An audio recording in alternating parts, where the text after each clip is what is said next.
magmasakir kayo ng 100, di ba? 100 din kayo, jadi pardon lahat eh.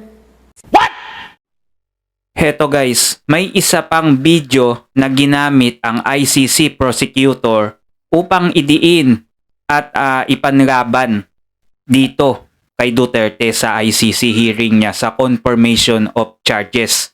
Dito makikita nyo sa video yung mga sinabi ni Duterte na etong mga kapulisan natin o mga enforcement natin sa kapulisan, no, na ginagawa lang daw nila yung duty nila. At mismong si Tatay Digong ang mananagot dyan. Yun ang sinabi niya sa video. Eto pa, sinabi din dito ni Duterte na kapag bumunot o hindi bumunot ng bengbeng itong mga hinuhuli nila or itong mga suspect, tsugiin na din. 'Di ba? Kita nyo guys, makikita nyo ngayon sa video na to, ginamit to ng ICC. Dito ay mukhang mapapahamak si Duterte at baka matuluyan siya na makulong at masampahan ng kaso, no, ng crimes against humanity.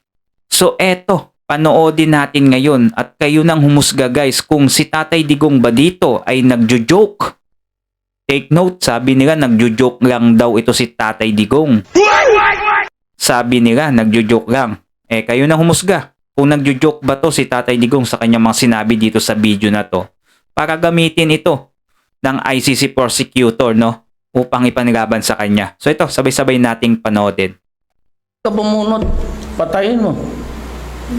Pag hindi bumunot, patayin mo rin.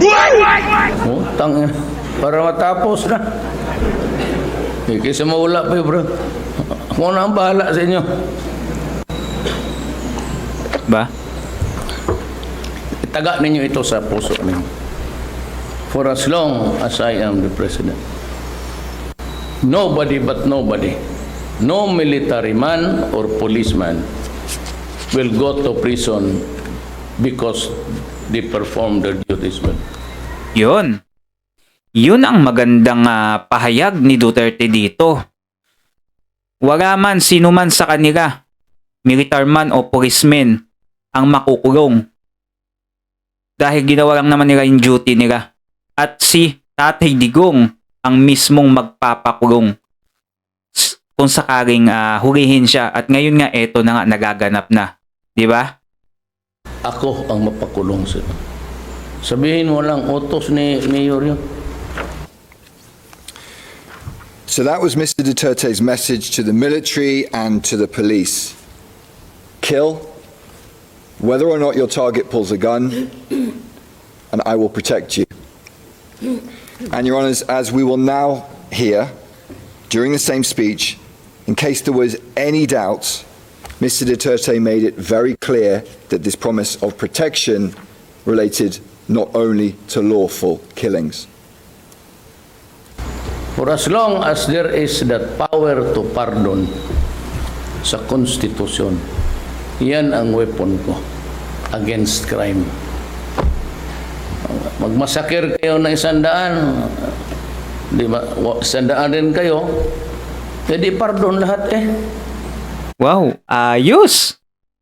So kung nakatsoge itong mga kapulisan natin ng 100 dahil nanlaban at nakulong sila o kung anumang dahilan, ipapardon ni Tatay Digong para masugpulang yung mga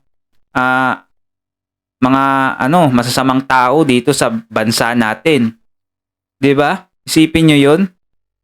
Ginagawa ni Duterte yung makakabuti sa ating bayan at ikaliligtas ng ating mga bawat pamilya.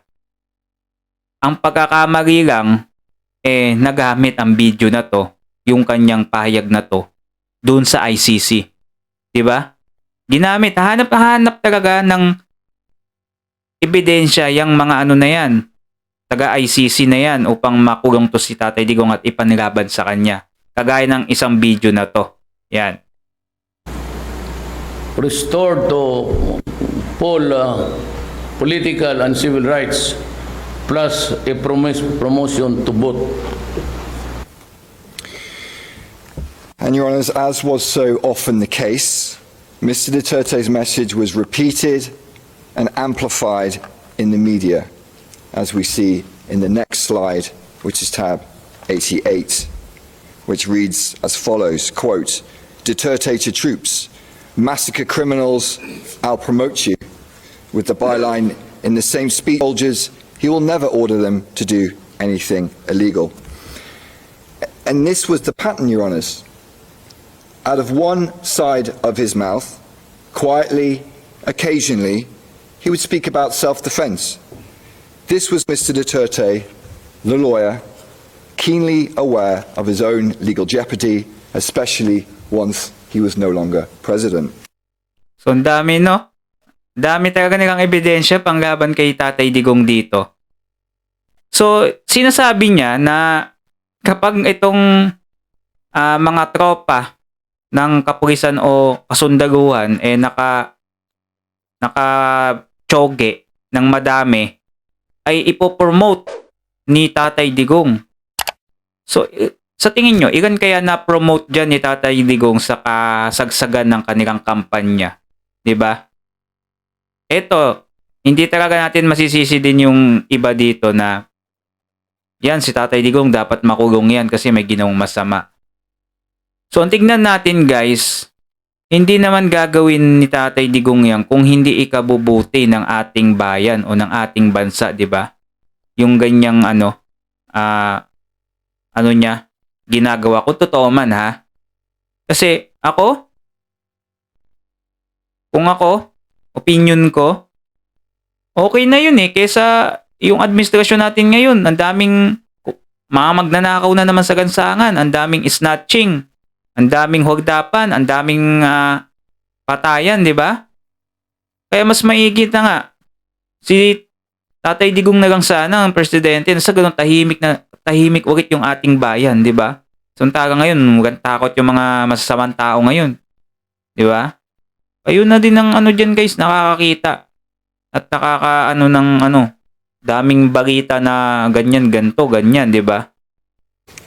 And out of the other side of his mouth, loudly, frequently, he would say, kill, and I will protect you, I will pardon you, and I will promote you. And this was Mr. Duterte, the strong man president who orders the murders of drug lords and alleged criminals. Pero tinawag niya pa ding strongest man si Tatay Digong, no? Tingin ko, mahanga din to eh. Kay Tatay Digong wala tayong magagawa. ICC na kalaban ni Tatay Digong at ICC nang nag-hearing sa kanya. Sana may panalo to ni Atty. Copman, no? Na sa ganun, makilala siya sa buong kasaysayan ng ICC. Diba? Kasi si Atty. Copman, sa buong kasaysayan ng ICC, wala pang napapagaya o pansamantalang paggaya. Lalo na sa ganyang kaso ni Tatay Digong. So, yun guys. Comment down below kung ano masabi nyo dito sa mga sinabi ni Tatay Digong at dito sa ginamit ng ICC prosecutor na ebidensya nila, no? So, kayo ba ay against kay Tatay Digong o against dito sa ginawa ng ICC at ng ating administrasyon? Comment down below kayo sa video natin. Huwag nyo din kalimutan mag-subscribe. Click nyo yung notification bell dyan guys. Na sa ganun, lagi kayong updated, no, sa mga susunod pa nating mga video.